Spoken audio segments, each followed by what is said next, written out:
Welcome to my channel Astha's Amazing Science. I am Asa with you as today's I have already started the chapter 2 of class 8 NCERT geography book. The chapter 2 is land, soil, water, natural vegetation and wildlife resources. So I have already uploaded two parts of this video as part 1 मैंने कर दिया है and part 2 को भी मैंने upload कर चुकी हूँ, जिसका मैंने इन दोनों पार्ट्स का मैंने लिंक्स आपको डिस्क्रिप्शन बॉक्स में दिया है. आप उसमें जाकर देख सकते हैं इन दोनों वीडियोस को. So this is the part 3. In this what we will see line by line explanation and some topics we will cover in this part.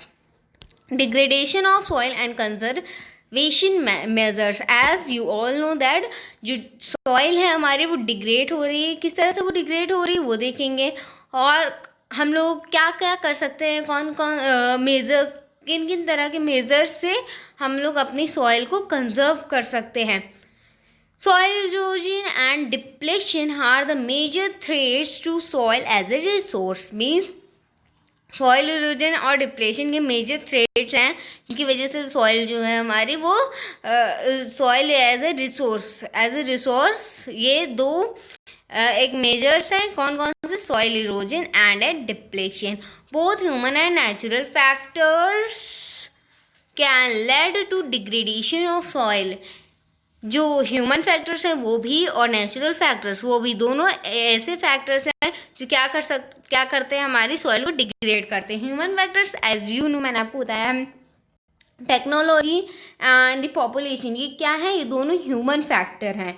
And natural factor कौन कौन से हैं? नेचुरल फैक्टर हैं like topography, soil, climate, mineral and availability of water. ये सब हमारी natural factors ही. ये दोनों ऐसे फैक्टर्स हैं जो हमारे सॉइल को डिग्रेड करते हैं. Factors which lead to soil degradation are deforestation. और जो फैक्टर क्या करते हैं हमारे सॉइल को डिग्रेड करते वो होता है deforestation, over grazing, over use of chemical fertiliser और pesticide, rain wash, landslide and flood. Means ये क्या है? मीन्स डिफॉरेस्टेशन, आपको पता है कि फॉरेस्ट को काटना उसे डिफॉरेस्टेशन कहते हैं. एज ओवर ग्रेजिंग का भी मतलब आपको पता ही होगा. मीन्स आपने कभी देखा होगा किसी भी एनिमल को कोई प्लांट लगा, उसे जब वो खींचता है तो उसके साथ क्या निकल कर आती है? मिट्टी भी निकल कर आ जाती है, सॉइल भी निकल कर आ जाती है. उसे ग्रेजिंग कहते हैं. सो ओवर ग्रेजिंग, बहुत ज़्यादा ग्रेजिंग अगर करेंगे उससे भी सॉइल हमारी डिग्रेड होगी. और ओवर यूज मतलब बहुत ज़्यादा यूज़ से भी हमारी सॉइल डिग्रेड होगी. और हम लोग केमिकल फर्टिलाइजर्स और पेस्टिसाइड्स को भी यूज़ करते हैं, तो हमें मैन्योर्स का यूज़ करना चाहिए, फर्टिलाइजर्स और पेस्टिसाइड को नहीं. ओके, सो ये भी केमिकल फर्टिलाइजर और पेस्टिसाइड क्या करते हैं? हमारी सॉइल को ख़राब बनाते हैं. रेन वॉश मीन्स जब रेन होती है तो उससे भी, उसके साथ साथ आपको देखते नहीं हो कि मिट्टी भी उसके साथ मिट्टी भी बहकर चली जाती है, सॉइल भी चली जाती है. वो भी एक तरह का डिफॉरेस्टेशन, एक तरह से डिग्रेडेशन है सॉइल का. लैंडस्लाइड और फ्लड, ये सब कुछ ऐसे फैक्टर्स हैं जो सॉइल को डिग्रेड करते हैं.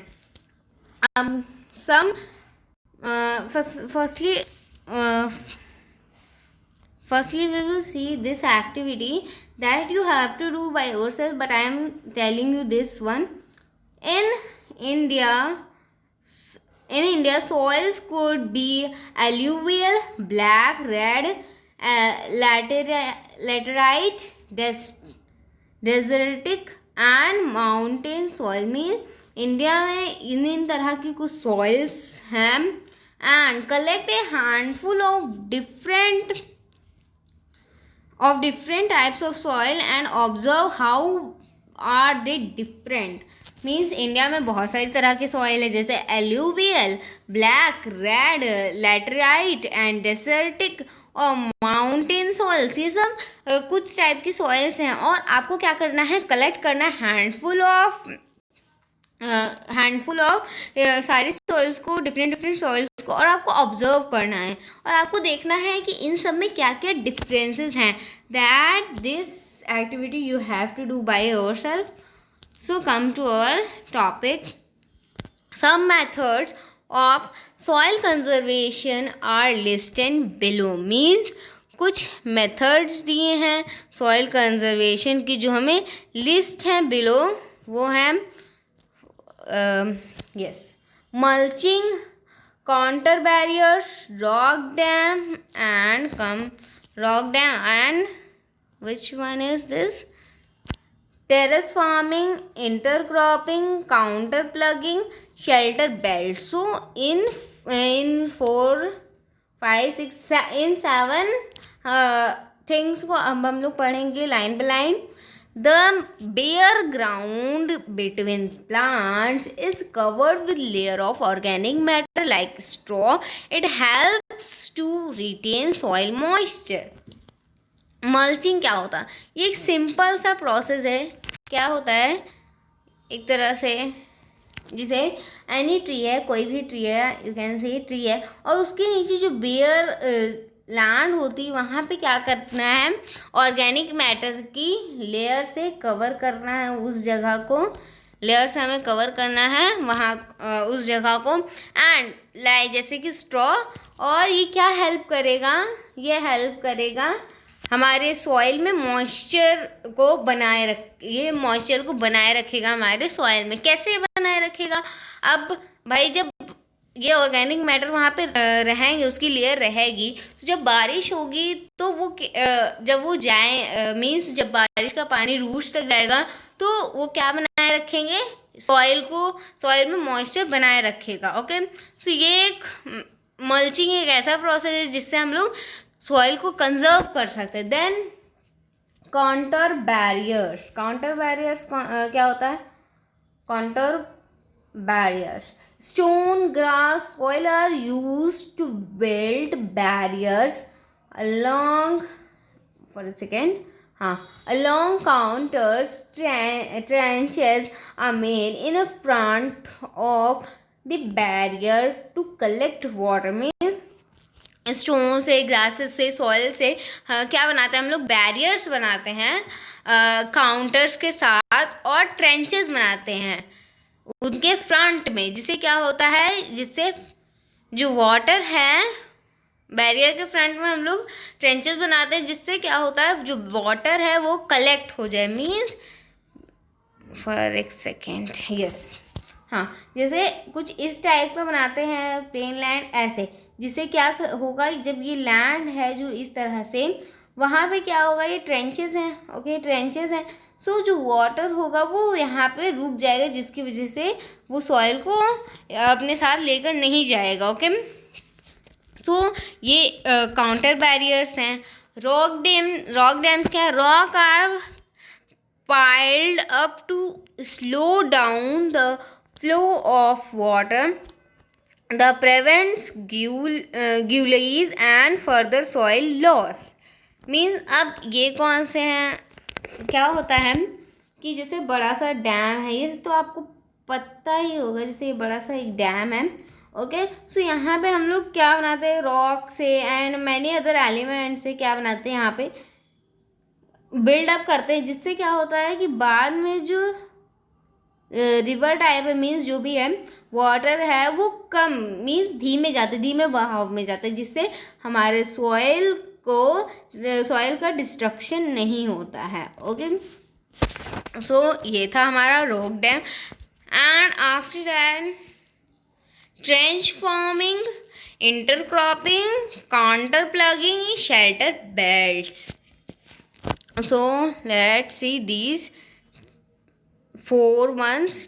Terrace farming. ये कौन सी फार्मिंग होती है? Broad flat step or terrace are made on the steep slopes so that flat surfaces are available to grow crops and reduce surface run of the soil erosion. Means इसमें क्या होता है? Like कहीं खाली जगह यहाँ पे जैसे हमारा माउंटेन्स कुछ इस तरह के होते हैं, बट हम लोग इसकी जगह हम लोग क्या करते हैं कि इस फार्मिंग में हम लोग, जैसे ये तो हमारा प्लेन वाला माउंटेन है, हम लोग कुछ इस तरह से बना देते, बिल्डअप कर देते, जिससे ये जो प्लेन एरिया होता है उस पर क्रॉप क्रॉप्स ग्रो कर देते, जिससे क्या होता है कि जो रेनफॉल होती है उससे डायरेक्ट, अब ये है तो इधर का डायरेक्ट रेनफॉल जब होगी तो वाटर डायरेक्ट नीचे चला जाएगा विद दिस सॉइल, बट अगर अब यहाँ इधर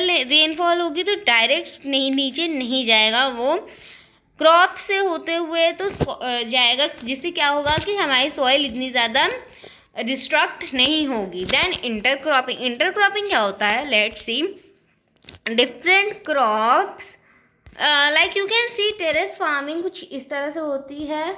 आप देख सकते हैं यहाँ पे दिया है in this image terrace farming किस तरह से क्रॉपिंग की गई है।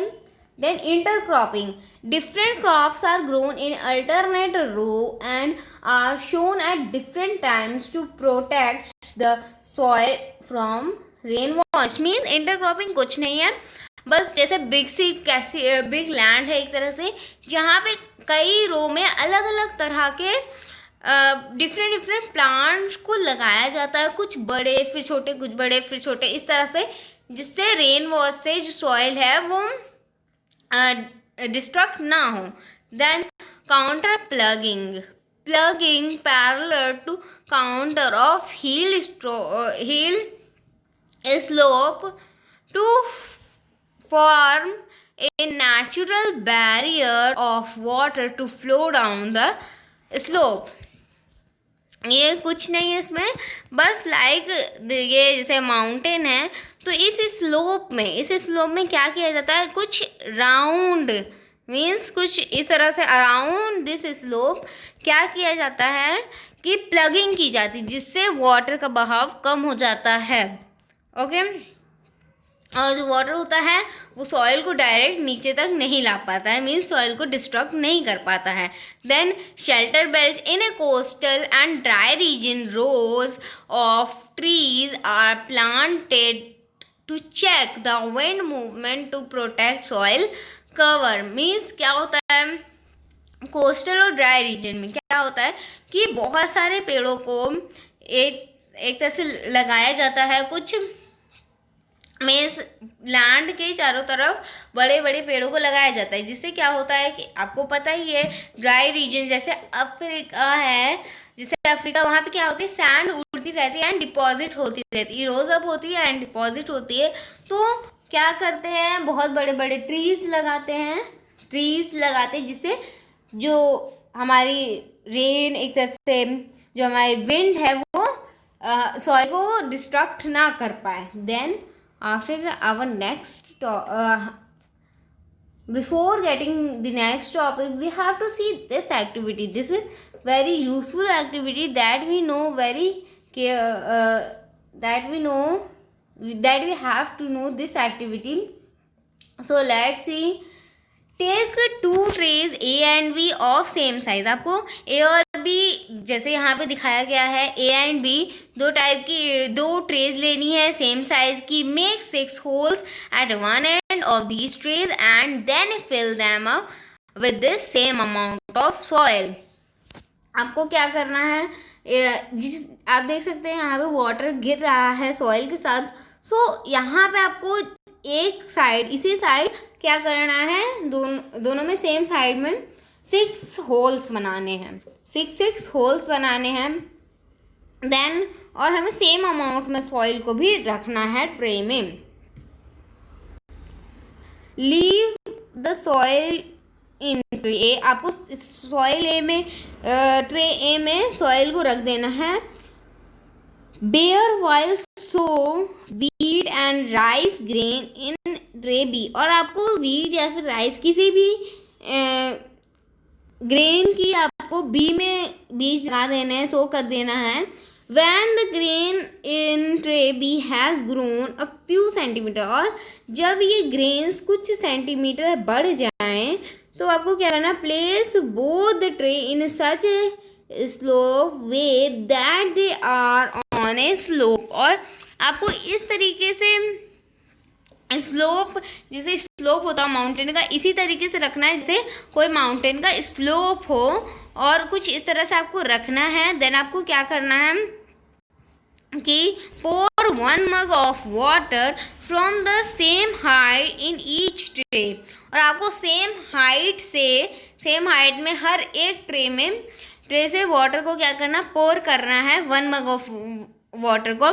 Collect the muddy water that trickles down the whole of both tray in a 2 separate container. और आपको 2 सेपरेट कंटेनर में जो सॉइल मीन्स जो वाटर गिरेगा उसे निकाल लेना है. Then what you and compare how much soil is washed out of each tray. और आपको कंपेयर करना है कि कितनी सॉइल एक तरह से हर ट्रे में हर मग में वॉश्ड अप हुई है, एक तरह से आ गई है.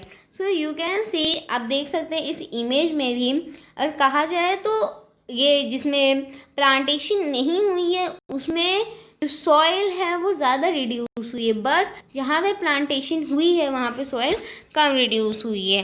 Then come to our next topic, water. Water is a vital renewable natural resources. They 3/4 of the Earth's surface is covered with water. It is therefore appropriately called the water planet. Means जो water है एक तरह से renewable resource है, natural resource है, और 3/4 of हमारा अर्थ का सरफेस कवर्ड है वाटर के साथ. ये इसीलिए इसे वाटर प्लैनेट भी कहा जाता है. It was a primitive ocean that life began almost 3.5 billion years back.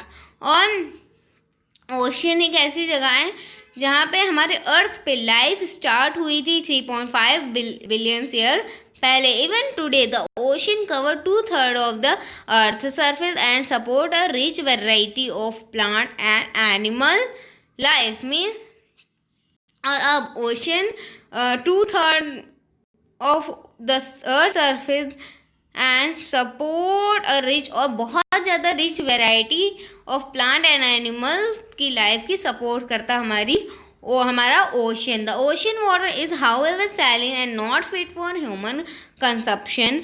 मतलब कि ओशन वाटर जो है वो सैलिन है, इसी वजह से ह्यूमन के लिए फिट नहीं है ह्यूमन के कंजप्शन के लिए. Fresh water account for only about 2.7%. और फ्रेश वाटर केवल 2.7% है. Nearly 7% of this occur as ice sheet and glacier in Antarctica, Greenland and mountain reason.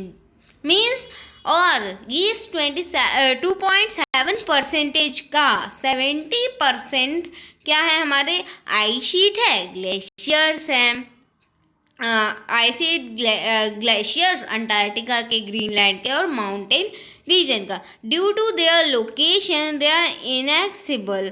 और उनके लोकेशन के वजह से वो एक्सेसिबल नहीं है. Only 1% of fresh water is available and fit for human use. और केवल 1% ऑफ जो वाटर है वो फ्रेश वाटर है और जो हमारे अवेलेबल भी है और फिट है हमारे ह्यूमन यूज़ के लिए भी.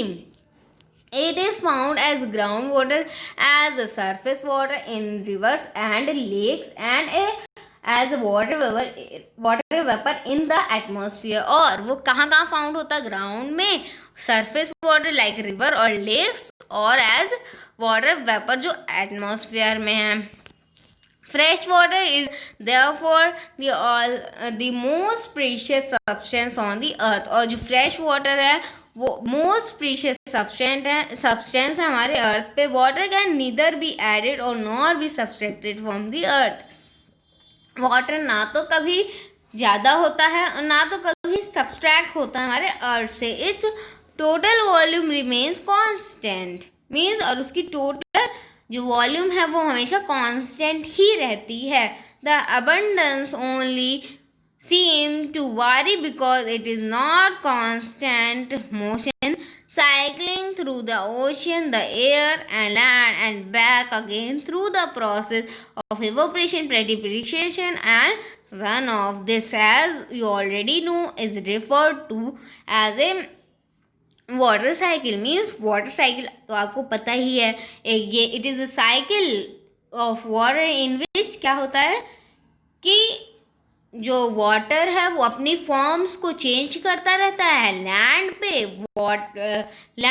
भी चेंज करता है, एंड एज इन ओशियन में भी, and as a water vapour in the atmosphere. So ये होता है water cycle as you have already know, as by the process of evaporation, precipitation and the runoff. A dripping tap waste 1200 liter of water in a year. और जो dripping tap है means जो बहता हुआ पानी है जो गिरता रहता है, जो वेस्ट होता रहता है, वो कम से कम 1200 लीटर होता है हर year. Okay, so you can think how much this amount is. So let's see this one.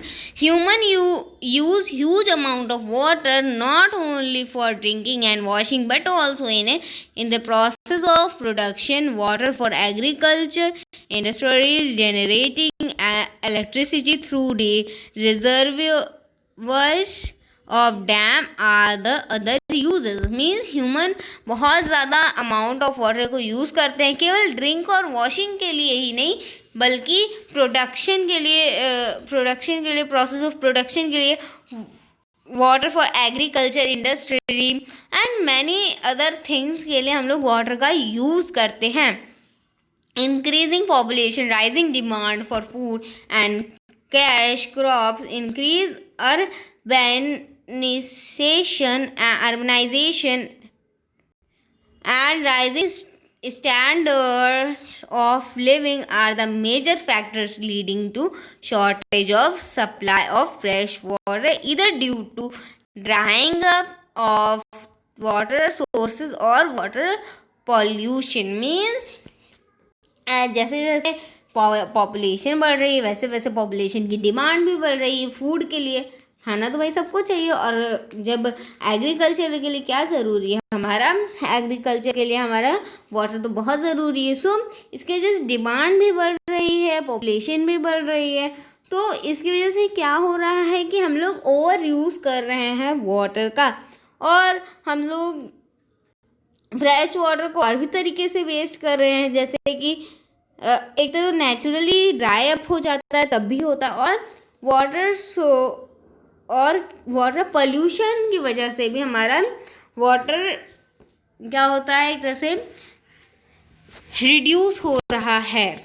Okay, of drinking water as fresh water activity. This is the activity. An average urban India use about 150 liter of every day. एक human एक तरह से 150 litre हर दिन use करता है इन्हें urban India में.